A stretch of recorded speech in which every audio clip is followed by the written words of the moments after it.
मैं अपने अम्मी अब्बू को ये कहना चाहती हूँ कि आपके अंदर टॉलरेंस आई है, लेकिन अभी एक्सेप्टेंस नहीं है। तो जब आप मेरा हाथ पकड़ के मेरे साथ बाहर चलेंगे और सोसाइटी को बताएंगे कि जन्नत अली हमारी बेटी है, हमारी औलाद है, तो वो दिन सबसे ज़्यादा अहम दिन होगा मेरी लाइफ का। मुझे लगता है सबसे अच्छा मौसम जो होता है ना, वो इंसान का वक्त होता है और एक्सपीरियंस होता है।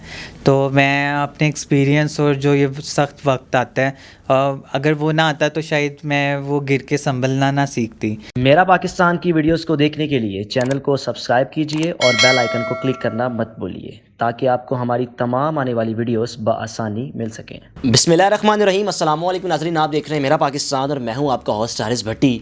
आज आपकी मुलाकात मैं जन्नत अली से करवाऊंगा।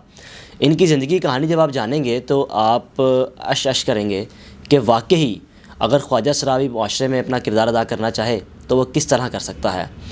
जन्नत अली की कहानी कुछ यूँ है कि जिन्होंने MBA किया UCB यूनिवर्सिटी से और गोल्ड मेडलिस्ट हैं और पाकिस्तान की नुमाइंदगी 37 से ज़्यादा ममालिक में कर चुकी हैं।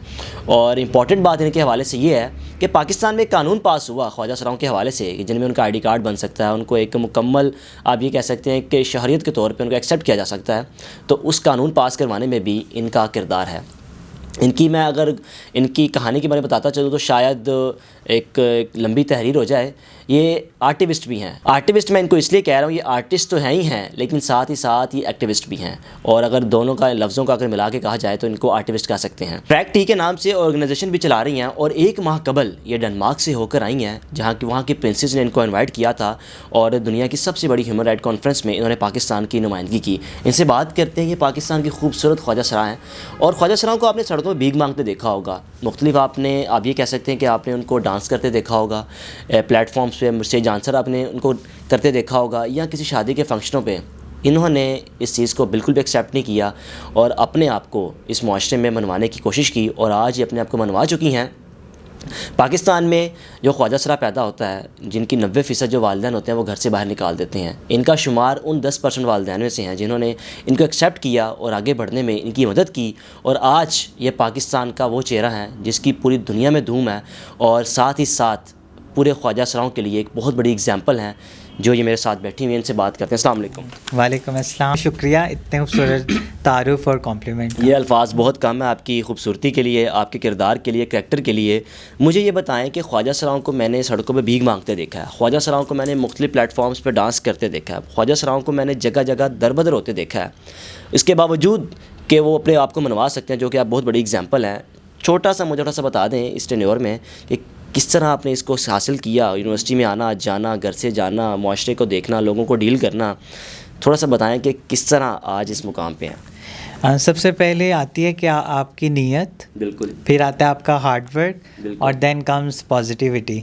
तो मैं जब भी मैं एक मोटिवेशनल स्पीकर भी हूँ, टेड टॉक्स कर चुकी हूँ और बहुत, जिस तरह आपने तारुफ में बताया कि बहुत सारी जगहों पर ओपनिंग स्पीच भी करने जाती हूँ। जिस तरह डेनमार्क की जो प्रिंसेस हैं, रॉयल प्रिंसेस मैरी, उन्होंने इनवाइट किया था ताकि लोग स्टोरी सुने और इन्फ्लुएंस हों। तो जब तक आप खुद ठान नहीं लेते, a change starts from within yourself, you know.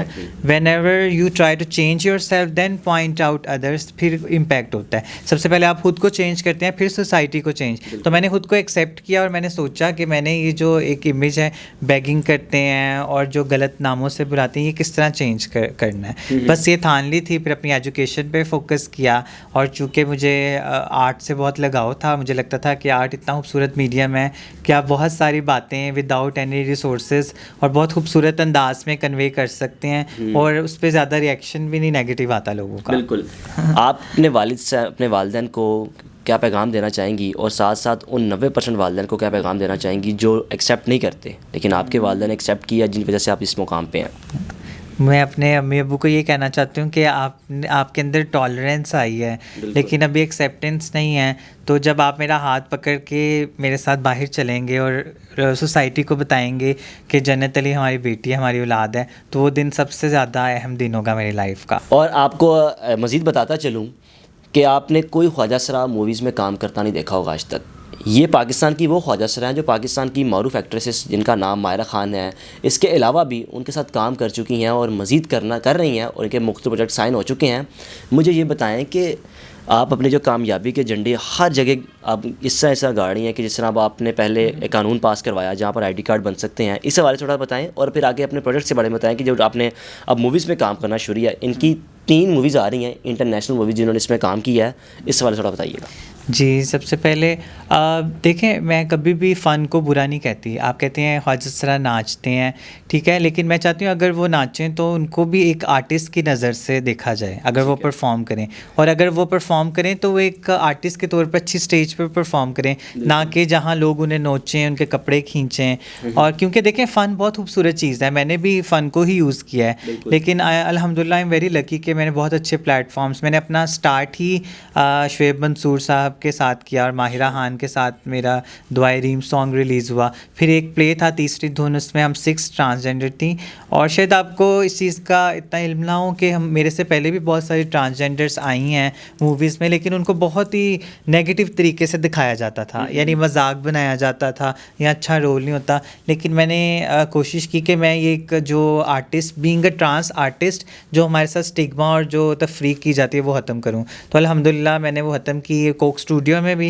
ना कि सिर्फ अपने लिए काम किया, बल्कि 2 ट्रांसजेंडर्स को अपना नाम कटवा के उनको कोक स्टूडियो पर लॉन्च करवाया, जिनका नाम है नगमा जी और लकी। तो मतलब इन्होंने रिकॉर्ड ब्रेक किए, और अब भी इंशाल्लाह अभी डिस्कस करेंगे हम फ्यूचर में मैं क्या कर रही हूँ। जो आपने अपने राइट्स के लिए कानून पास करवाया, उसमें कितनी मुश्किलात आई, और अब आप, मैं समझता हूँ कि पूरे पाकिस्तान के ख्वाजा असराओं के लिए एक वो रूह बन चुकी हुई हैं जिन्होंने उनको एक नई रूह दी है इस मुआशरे में रहने के लिए। वो लोग तो आपको कहते होंगे कि भाई हमारे लिए तो ये वो एक अल्लाह ताला के बाद दुनिया में हमारे लिए एक फ़रिश्ता बन के साबित हुई हैं कि जिन्होंने हमें यहाँ पर जीना सिखा दिया। आई थिंक ये सब उन्हीं की दुआएं हैं, जो मेरे ग्रास रूट लेवल के लोग हैं। मुझे लगता है सबसे ज़्यादा अल्लाह ताला ने अगर आपको ये इन एज़ाज़ से नवाजा है, ये सारी आपको इतनी ज़्यादा चीज़ों के लिए चुना है, ये कामों के लिए, ये इसमें मेरा कोई कमाल नहीं। अल्लाह ताला ने मुझे इन चीज़ों के लिए चुना है, इन कामों के लिए, बस मैं एक सोर्स हूँ या वसीला हूँ। तो मुझे लगता है ये उन्हीं की दुआएं हैं, मैं यहाँ पे बैठी हुई हूँ। बाकी वो मुझे बहुत प्यार करते हैं बहुत, लेकिन कुछ मेरे कम्युनिटी मेम्बर्स से मुझे जेलसी और हसद का भी सामना करना पड़ता है। तो आई थिंक जब आपको शोहरत मिलती है, कामयाबी मिलती है, तो इस तरह के चैलेंजेस भी आते हैं, और हमेशा उस दरख्त को लोग पत्थर मारते हैं जिस पे फल लगा होता है। तो जिस पे फल लगा होता है, अगर फल ही नहीं लगा, खाली पत्तों को कौन तोड़ेगा पत्थर मार के। बिल्कुल सही बात है। अच्छा, मज़ीद मुझे ये बताएं कि जो ख्वाजा असरा जो सड़क पर भीख मांग रहा है, और एक वो ख्वाजा असरा जो आज जिसका दुनिया में नाम है, लोग उनको एग्जाम्पल देते हैं, उस ख्वाजा असरा ने कामयाबी क्यों नहीं हासिल की? इस ख्वाजा असरा ने कामयाबी कैसे हासिल की? इसका थोड़ा सा बताइए कि क्यों नहीं वो कामयाब हो पाया। ठीक है, अब देखें, हर किसी का जो सोच, हर किसी की जो एक स्टोरी है वो डिफरेंट है, हर किसी का बैकग्राउंड भी डिफरेंट है, ठीक है। मैं सबसे पहले एक हमेशा कोट करती हूँ कि अल्लाह ताला उनकी हालत कभी भी नहीं चेंज करते जो अपनी हालत खुद नहीं बदलना चाहते।